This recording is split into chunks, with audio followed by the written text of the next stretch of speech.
here. The long-awaited visit to Pima Air and Space Museum.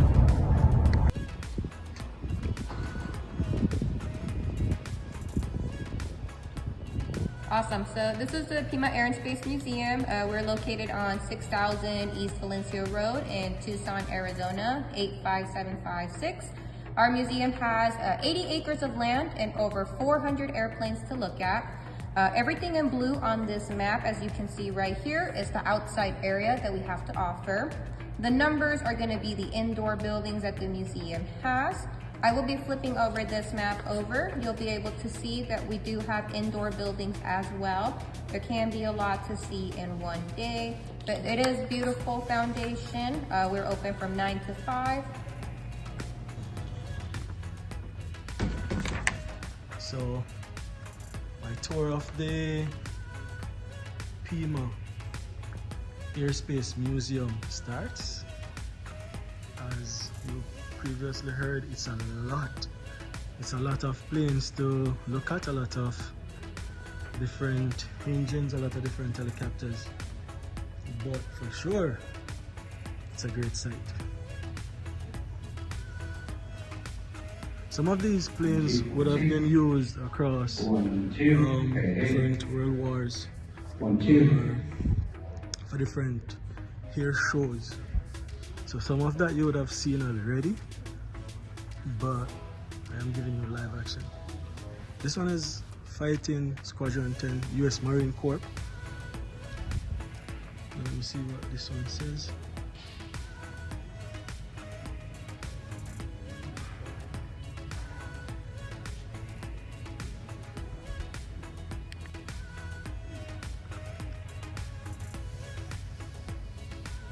This is a tail gunner.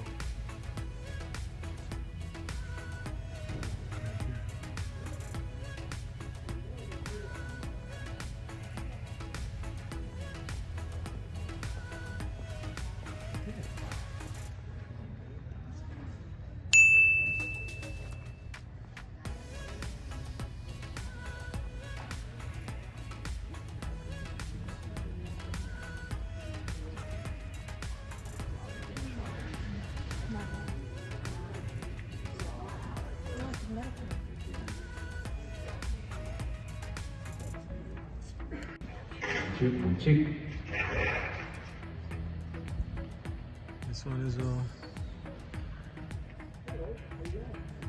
US Army copter. Look on the inside.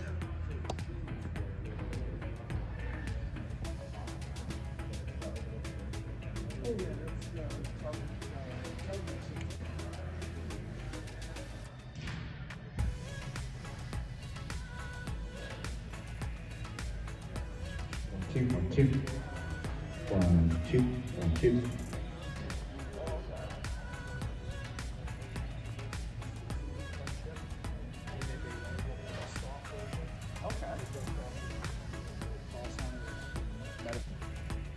This is another helicopter that was used by the Army.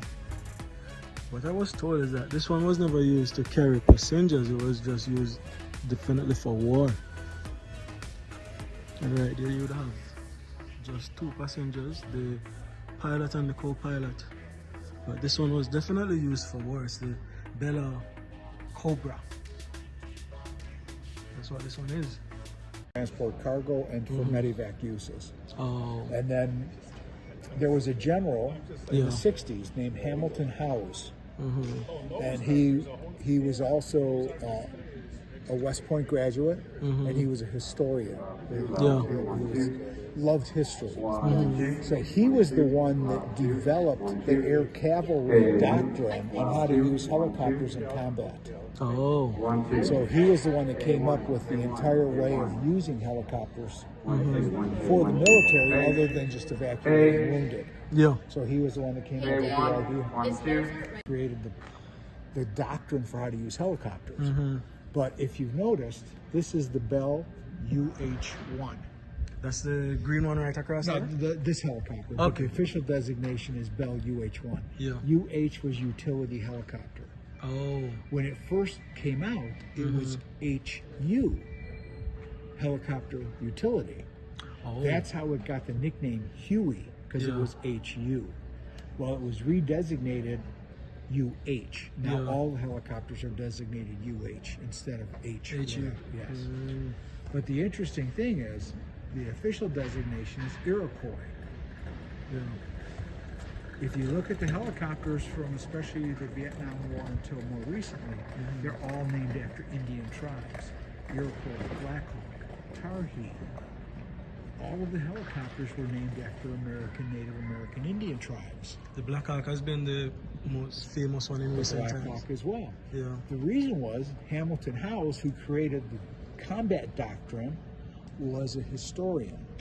And he was greatly admired the Native American Indian tribes and how they waged war against the United States.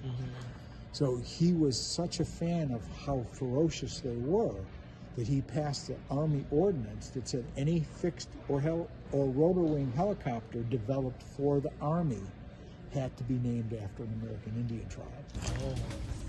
Ooh. So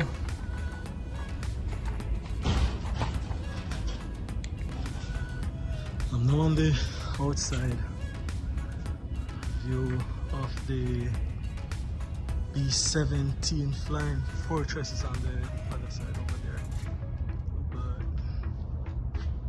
here we have a lot of different type of planes.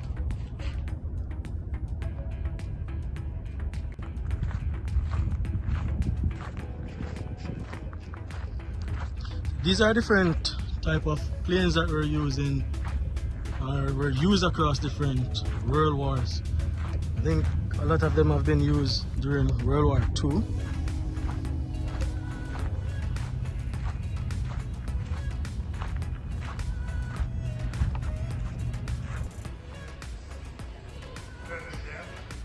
So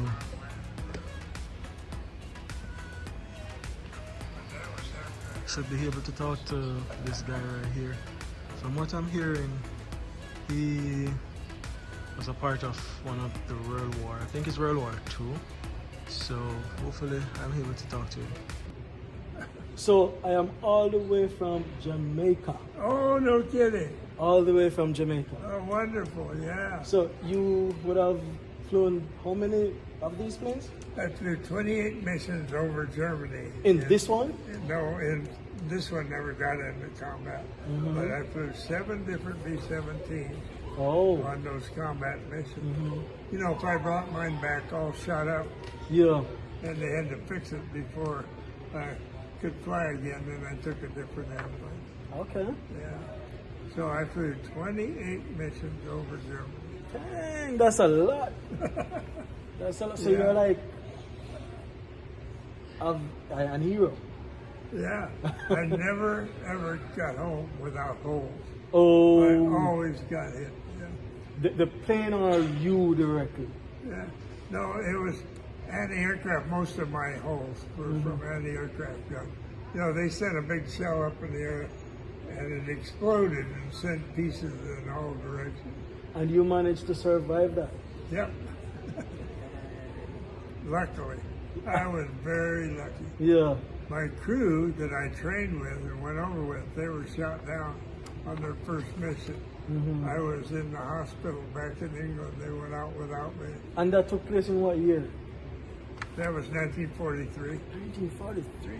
Yeah. I wasn't even born at that time. Yeah. But you have done well, man. Yeah, that's 80 years ago. 80 years ago. I know you're, what, 100? Yeah. You have done well. Yeah. I have a younger girlfriend. She's 96. Oh. Just had a birthday. Yeah. Yeah. Well, when you go home, say hi to her for me. I don't know Okay. that your new Jamaican friend says hi. Okay. All right? Thank you for coming by. All right. Yeah. A lot of what we are seeing here were used in the U.S. Air Force, the Navy, or the Army, while some of them were commercial planes. There you got a Dreamliner.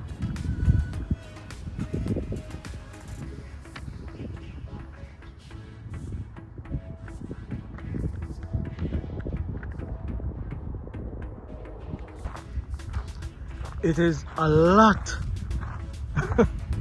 A lot of walking too, and especially that it is really hot. It's difficult to walk across the acres to see everything that is available. But for sure, it's a sight to behold. I know that there are some more planes across right over there, so I'm trying to make my way across. Around here they have some smaller models, Cessna and Hairco, and I think D4.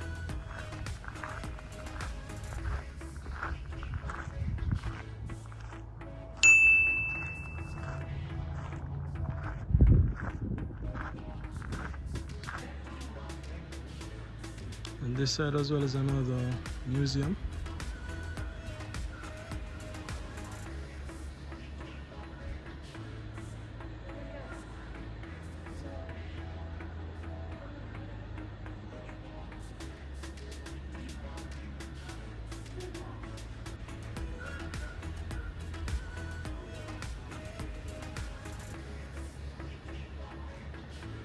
Going into one of the models.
This right here is a view of the mission to Berlin, 1944.